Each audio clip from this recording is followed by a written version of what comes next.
Hello friend, स्वागत है आपका एनक्यू स्टडी यूट्यूब चैनल पर। सक्षमता परीक्षा के दूसरे चरण से संबंधित या जीके जीएस का अगला सेट लाए हैं। आइए हम लोग एक एक करके महत्वपूर्ण प्रश्नों को बिना देर किए हुए देखते हैं। क्वेश्चन नंबर पहला है हमारे स्क्रीन पर कि सोपानी कृषि किस राज्य में प्रचलित है। तो सोपानी कृषि जो अलग अलग राज्यों में प्रचलित है उसमें से सोपानी कृषि जो जाना जाता है वह मुख्य रूप से उत्तराखंड राज्य में प्रचलित कृषि का एक रूप है जो सोपानी कृषि के रूप में जाना जाता है। दूसरा नंबर प्रश्न है हमारे स्क्रीन पर कि सीमेंट उद्योग के लिए जो प्रमुख कच्चा माल है वो कौन सा है। तो सीमेंट जो है वो एक अलौह खनिज है, यानी या फिर अधात्विक खनिज कहिए कि अधात्विक खनिज है जिसमें धातु का अंश नहीं पाया जाता है। तो अगर हम बात करें यहाँ पे बॉक्साइट, लोहा, ये सब धात्विक खनिज है। बॉक्साइट से हम एल्युमिनियम की प्राप्ति करते हैं, लोहा एक धातु है। तो इस प्रकार सीमेंट के लिए जो कच्चा माल हो जाएगा वो ऑप्शन नंबर ए हो जाएगा कि चूना पत्थर से जो है हम लोग सीमेंट का निर्माण करते हैं। तो सीमेंट के लिए कच्चा माल के रूप में चूना पत्थर जाना जाएगा जो कि एक अधात्विक खनिज है। अगला प्रश्न है तीसरा हमारे स्क्रीन पर कि कौन भारत का सबसे बड़ा लौह उत्पादक राज्य है, यानी लौह अयस्क या लौह खनिज जो है जहाँ से उत्पादन होता है। लौह खनिज के अंतर्गत जो है जैसे ये लोहा, एल्युमिनियम इत्यादि खनिज आएंगे तो जिसमें लोहे का अंश पाया जाता है वो लौह खनिज कहलाते हैं। तो भारत में जो सबसे बड़ा लौह का उत्पादक राज्य है वह कर्नाटक है। ऑप्शन नंबर ए इसका सबसे सही उत्तर के रूप में आंसर जाना जाएगा। अगले प्रश्न की ओर बढ़ते हैं। इससे पहले हम आपसे रिक्वेस्ट करेंगे कि दोस्तों यदि आप चैनल पर नए हैं तो प्लीज़ आप चैनल को जरूर सब्सक्राइब कर लीजिएगा। साथ ही साथ अगर वीडियो पसंद आए तो लाइक करते हुए दोस्तों के बीच भी शेयर कीजिएगा। क्वेश्चन नंबर चौथा है कि किस खनिज को उद्योग की जननी माना गया है। तो इसमें से कौन सी खनिज है जिसे उद्योग की जननी के रूप में जाना जाता है।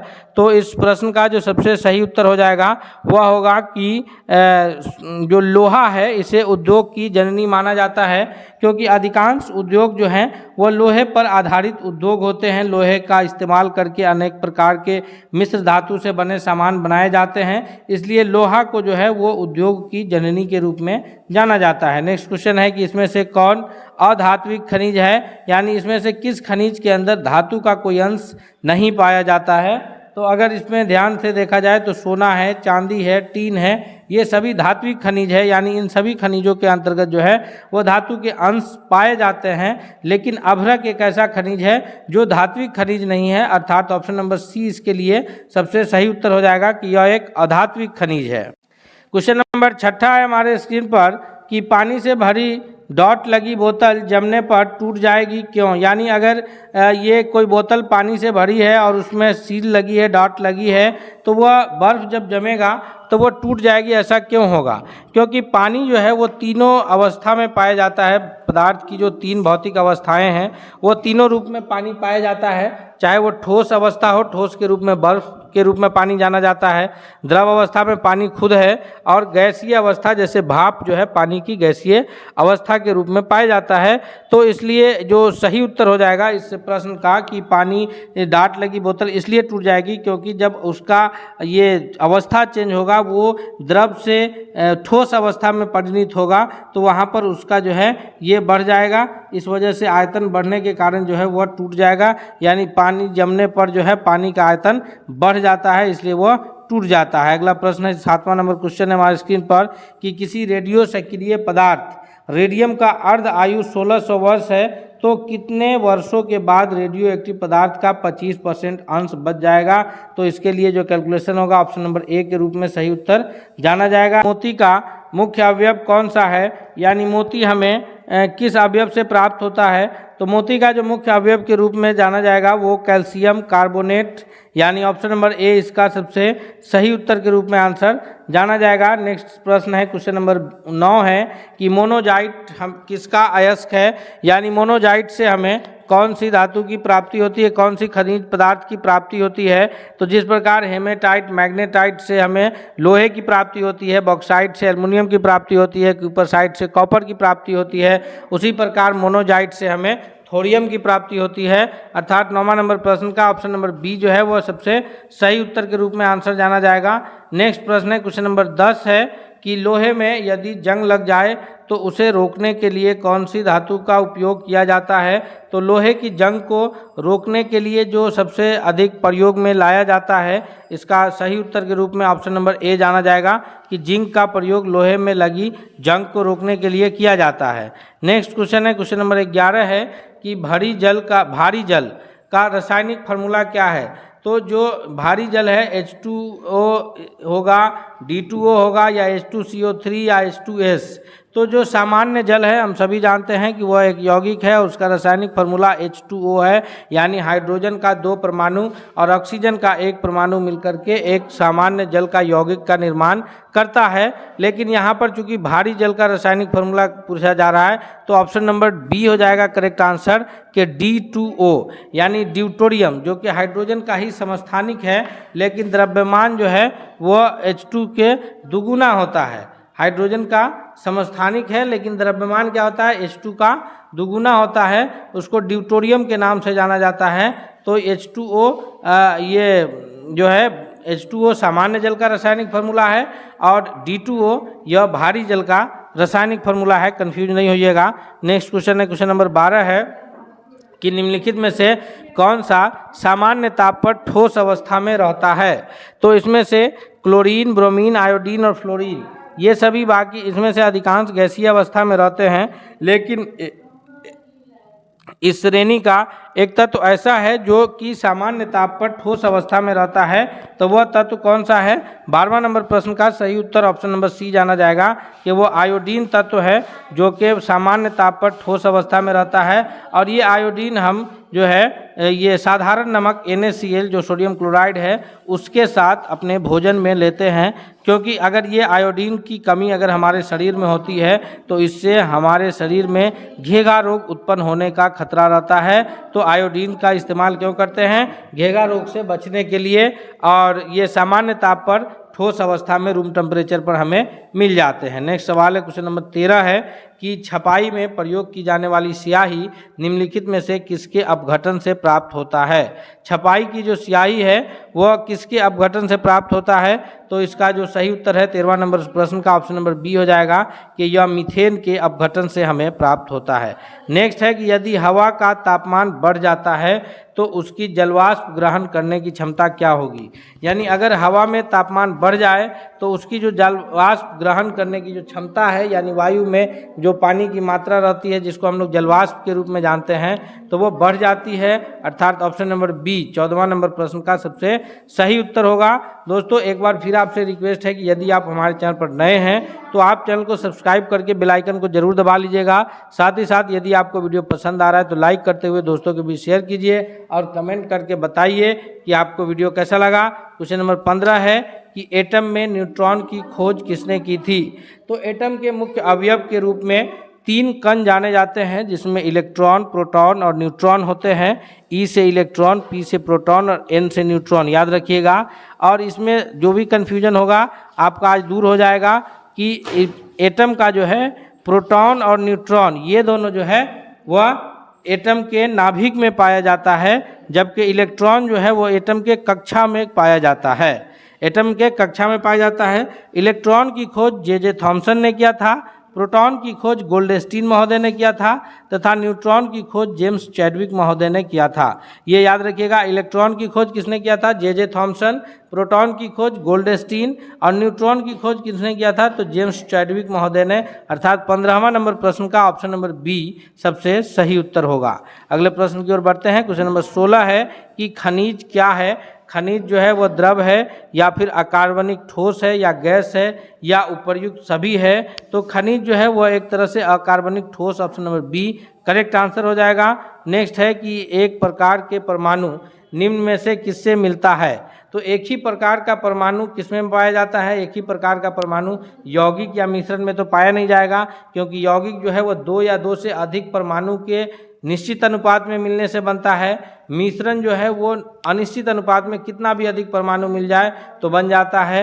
लेकिन जो एक ही प्रकार का परमाणु है वो केवल तत्व में पाया जाता है। ऑप्शन नंबर सी सही उत्तर हो जाएगा कि प्राकृतिक तत्व में एक ही प्रकार के परमाणु पाए जाते हैं। नेक्स्ट सवाल है, क्वेश्चन नंबर 18 है कि खाने का नमक NaCl किससे बनता है? तो NaCl जो है वह दो यौगिक से बनता है। एक का नाम है HCl यानी हाइड्रोक्लोरिक अम्ल, दूसरे का नाम है NaOH यानी सोडियम हाइड्रोक्साइड। क्या नाम है? NaOH और HCl। तो HCl जो है यह एक मजबूत अम्ल है और NaOH जो है वो मजबूत भस्म है। और HCl और NaOH आपस में अभिक्रिया करके NaCl बना देता है जो कि लवण है। तो यहाँ पर यह जो अभिक्रिया हो रही है यह उदासीनीकरण अभिक्रिया है और ये एक मजबूत अम्ल और मजबूत क्षार के बीच अभिक्रिया है, अर्थात ऑप्शन नंबर 20 सही उत्तर होगा कि जो खाने का नमक NaCl है जिसे सोडियम क्लोराइड नाम से जानते हैं, वह हाइड्रोक्लोरिक अम्ल और सोडियम हाइड्रोक्साइड दोनों का संयोग से बनता है जो कि एक उदासीनीकरण अभिक्रिया के पश्चात यह प्राप्त होता है। क्वेश्चन नंबर 19 है कि सोने को घोला जा सकता है यानी सोने को किस चीज़ के विलयन में घोला जा सकता है। तो इस 19वां नंबर प्रश्न का जो सही उत्तर हो जाएगा वो हो जाएगा कि सल्फ्यूरिक अम्ल यानी H2SO4 और नाइट्रिक एसिड HN3 के रूप में जो है वह घोला जा सकता है। इस घोल में सोने को घोला जा सकता है। क्वेश्चन नंबर 20 है कि चूहा मारने के जहर किस रासायनिक पदार्थ से बनता है। तो इसका जो सही उत्तर है ऑप्शन नंबर सी कि पोटेशियम साइनाइड के मदद से जो है वह जहर तैयार किया जाता है। क्वेश्चन नंबर 21 है कि प्राथमिक ऊर्जा का उदाहरण नहीं है। तो प्राथमिक ऊर्जा की बात अगर की जाए तो कोयला है जो कि प्राथमिक ऊर्जा के उदाहरण के रूप में जाना जाएगा, क्योंकि कोयला का इस्तेमाल हम लोग डायरेक्ट उसे जला करके उससे हम ऊर्जा प्राप्त कर सकते हैं। पेट्रोलियम है या प्राकृतिक गैस है, ये सभी प्राथमिक ऊर्जा का रूप है। लेकिन अगर विद्युत की बात की जाए तो विद्युत प्राथमिक ऊर्जा के रूप में नहीं आते। पहली तो बात यह है कि विद्युत को हम या तो कोयला, पेट्रोलियम या फिर जल विद्युत परियोजना इत्यादि के द्वारा तैयार करते हैं। दूसरी बात यह है कि विद्युत का जो इस्तेमाल है वो किसी न किसी उपकरण के द्वारा होता है, तो यहाँ पर यह प्राथमिक ऊर्जा के रूप में न जाना जाएगा। इसलिए ऑप्शन नंबर बी इसका 21वां नंबर प्रश्न का सबसे सही जवाब हो जाएगा। क्वेश्चन नंबर 22 है कि भारत के भूगर्भिक समूह में कोयला पाया जाता है, यानी भारत में किस प्रकार का कोयला मुख्य रूप से पाया जाता है। तो भारत में दो प्रकार के कोयले मुख्य रूप से पाए जाते हैं, एक गोंडवाना लैंड का कोयला और एक टर्शियरी कार का कोयला। तो यहाँ पर जो ऑप्शन होगा 22वां का सबसे सही उत्तर वह हो जाएगा ऑप्शन नंबर डी कि ये धारवाड़ समूह के कोयला जो है यहाँ ये भूगर्भिक समूह में जो धारवाड़ समूह के कोयला यहाँ पाया जाता है। नेक्स्ट है 23 के निम्नलिखित में से कौन सी मिट्टी सर्वाधिक उपजाऊ मिट्टी के रूप में जानी जाती है। तो भारत में 4-5 प्रकार की मिट्टियाँ पाई जाती है, जैसे जलोढ़ मिट्टी, काली मिट्टी, लाल मिट्टी, ये जो मरुस्थलीय मिट्टी। तो इनमें से जो सबसे अधिक उपजाऊ मिट्टी है वह मुख्य रूप से जलोढ़ मिट्टी है और जलोढ़ मिट्टी में कृषि का कार्य सबसे अच्छा होता है। जलोढ़ मिट्टी को दो ग्रुप में बांटा जाता है, एक नया जलोढ़ जिसको खादर के नाम से जानते हैं और एक पुराना जलोढ़ जिसको बांगर के नाम से जानते हैं। खादर नवीन यानी नया जलोढ़ को कहा जाता है, बांगर पुराने जलोढ़ को कहा जाता है। नेक्स्ट सवाल है 24 है कि भारत के किस राज्य में वन का सबसे अधिक विस्तार है। तो भारत के जिस राज्य में वन का सबसे अधिक विस्तार है वह राज्य है Madhya Pradesh. Option number C इसका सबसे सही जवाब के रूप में आंसर जाना जाएगा। नेक्स्ट सवाल है 25 है कि काला लोहा किसे कहा जाता है। तो अगर स्क्रीन पर देखिएगा हेमेटाइट, मैग्नेटाइट, लाइमोनाइट, सीडेराइट, ये सभी मुख्य रूप से लोहे के अयस्क हैं। इन सभी से हमें लोहे की प्राप्ति होती है, लेकिन इनमें से जो काला लोहा जिसे कहा जाता है, तो इस प्रश्न का जो सबसे सही उत्तर हो जाएगा कि काला लोहा के रूप में जो जाना जाता है वो मैग्नेटाइट जाना जाता है। बाकी ये चारों हेमेटाइट, मैग्नेटाइट, लाइमोनाइट, सीडेराइट, ये सभी लोहे के अयस्क हैं। इन सभी से हमें लोहे की प्राप्ति होती है। नेक्स्ट सवाल है कि विश्व पर्यावरण दिवस प्रत्येक वर्ष जो है वह जून के महीने में मनाया जाता है, यानी प्रत्येक वर्ष 5 जून को विश्व पर्यावरण दिवस के रूप में मनाया जाता है। ऑप्शन नंबर ए इस 26वां नंबर प्रश्न का सबसे करेक्ट आंसर के रूप में उत्तर जाना जाएगा। नेक्स्ट क्वेश्चन है 27 है कि भारत में कोयले का सर्व प्रमुख उत्पादक राज्य कौन सा है, यानी भारत में कोयले का जो सर्व प्रमुख उत्पादक राज्य है वह कौन सा है, यानी कोयले का सबसे अधिक उत्पादन इनमें से कौन सा राज्य करता है। पश्चिम बंगाल है, झारखंड है, उड़ीसा है, छत्तीसगढ़ है। तो इसमें सबसे अधिक कोयले का उत्पादन झारखंड राज्य के द्वारा किया जाता है, यानी इसका ऑप्शन नंबर बी सबसे करेक्ट आंसर होगा। नेक्स्ट है कि टेक्सोल का उपयोग किस लिए किया जाता है। मलेरिया के इलाज में, या फिर कैंसर या ट्यूबरक्लोसिस या एड्स के इलाज में। तो इस 28वां नंबर प्रश्न का जो सही उत्तर है वो ऑप्शन नंबर सी के रूप में जाना जाएगा कि जो टेक्सोल है इसका इस्तेमाल कैंसर के इलाज में किया जाता है। नेक्स्ट सवाल है क्वेश्चन नंबर 29 है कि कोयले का जो सर्वोत्तम प्रकार है वो कौन सा है, यानी सबसे अच्छा कोयला इनमें से कौन सा है। तो इस 29वां नंबर प्रश्न का जो सबसे सही उत्तर होगा कि एंथ्रेसाइट, लिग्नाइट, बिटुमिनस और पीट। इसमें सबसे अच्छा जो कोयले का किस्म है वह एंथ्रेसाइट है, जिसमें 90% तक कार्बन की मात्रा पाई जाती है। उसके बाद जो है सबसे जो मतलब बेकार की किस्म है वो पीट है। कोयले का सबसे उत्तम किस्म कौन सा है? एंथ्रेसाइट। अगले सवाल की ओर बढ़ते हैं। 30 है कि भाखड़ा नंगल परियोजना किस नदी पर अवस्थित है। तो भाखड़ा नंगल परियोजना जो है वह सतलज, जो कि सिंधु की सहायक नदी है, उस पर स्थित है, यानी ऑप्शन नंबर सी इसका सबसे करेक्ट आंसर होगा। नेक्स्ट सवाल है कि निम्नलिखित में से कौन बिहार की सर्वप्रमुख नदी घाटी परियोजना है। तो बिहार की जो प्रमुख नदी घाटी परियोजना में दामोदर नदी घाटी नहीं होगा, भाखड़ा नंगल नदी घाटी परियोजना नहीं, रिहंद नदी घाटी परियोजना नहीं होगा, यानी option number D correct answer हो जाएगा कि सोन नदी घाटी परियोजना जो है वो बिहार की प्रमुख नदी घाटी परियोजना है। 32वां नंबर प्रश्न है कि इनमें से कौन सा जीव है जो केवल भारत में पाया जाता है। तो भारत का जो राष्ट्रीय जलीय जीव के रूप में नाम आता है डॉल्फिन का, वह केवल भारत में पाया जाता है, यानी ऑप्शन नंबर बी इसका सबसे करेक्ट आंसर होगा। दोस्तों हम अगले सेट में इससे महत्वपूर्ण प्रश्नों को लेकर के आएंगे। तब तक के लिए धन्यवाद। मिलते हैं अगले सेट के साथ। आपसे रिक्वेस्ट है कि यदि नए हैं चैनल पर तो सब्सक्राइब करते हुए बेल आइकन को जरूर दबा लीजिएगा। साथ ही साथ वीडियो पसंद आए तो दोस्तों के बीच शेयर कीजिएगा।